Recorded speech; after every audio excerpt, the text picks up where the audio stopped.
Hello and welcome to this week's Wild Spirits News. My name is Sibylle and your mission today is to give yourself permission to want. See, when I was little and when I would want something and say to my mom, I want this, then my mom would have a saying, Mr. Want has died. She meant to discourage me being too pushy. Obviously, it was really well meant.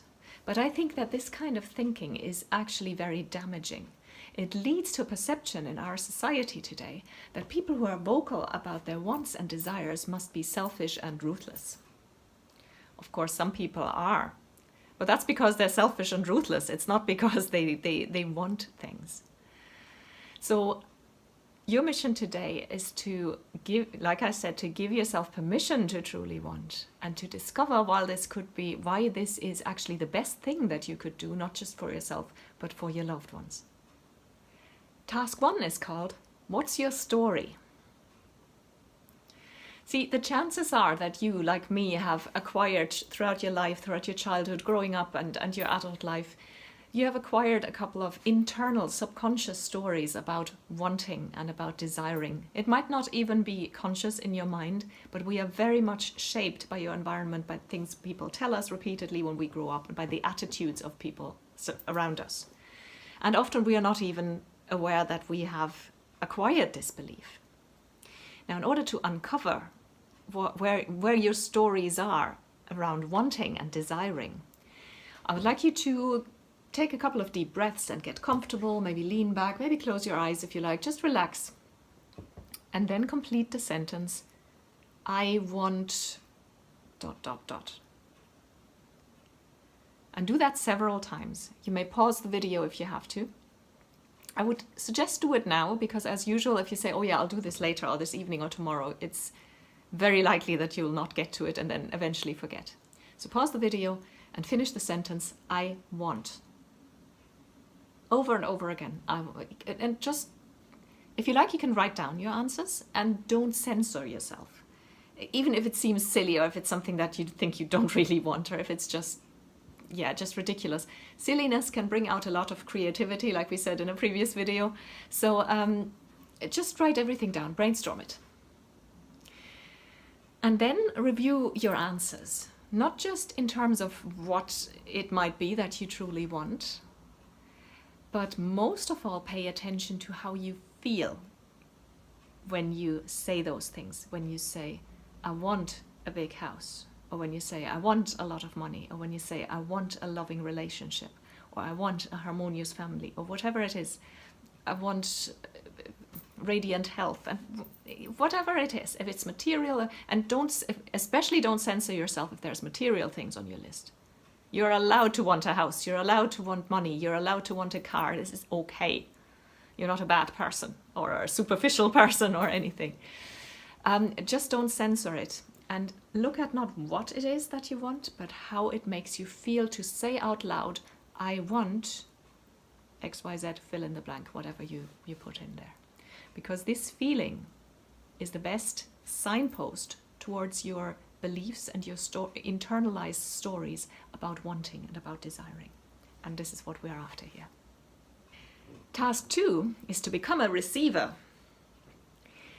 You see, connected to this negativity around wanting and desire that prevails in our society is a view that giving is better than receiving, which is, I've pointed it out before, how stupid and illogical this is, because if everybody gave all the time and nobody received, that just wouldn't work. So giving and receiving are equally valuable and we need to do both. But we're not very encouraged to receive or to become good receivers. So this is your task, to hone and train your ability to receive.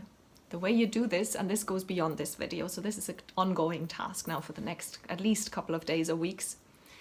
For example, whenever you receive money, say thank you in your head. Just a moment of gratitude. And if it's only a 10 cents or 1 cent that you find or a penny that you find on the pavement, you're not above picking it up, because this is a gift from the universe. It doesn't matter how big it is. Give a silent thanks and keep it. When somebody pays you a compliment, rather than trying to explain it away or whatever, like feeling it, you give a compliment back. When you receive a compliment, just say thank you with a smile and nothing else. Leave it at that. So these are small ways in which to train gratitude. The old-fashioned custom to say grace at mealtimes is a lovely custom. It doesn't have to be connected to a particular faith or religion, but take a moment before you eat to be grateful. Maybe for the earth, be grateful to the earth for growing your food, or to whoever produced your food, whoever, the baker who baked your bread, stuff like that. Just for a moment, feel the gratitude.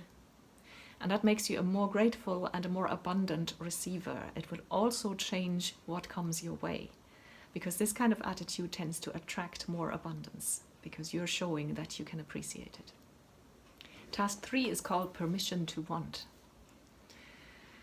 You can already see, and I mentioned it before, that these tasks need to be repeated in order to really take root in you and to really cause a change.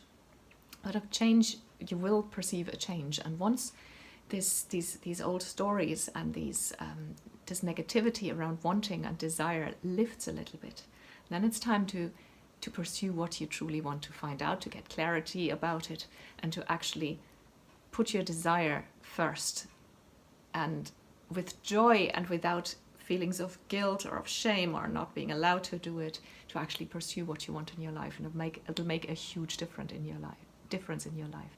Allow yourself to want. Stop being ashamed of it. You weren't put on this planet to play small. You were put here to reach for the stars.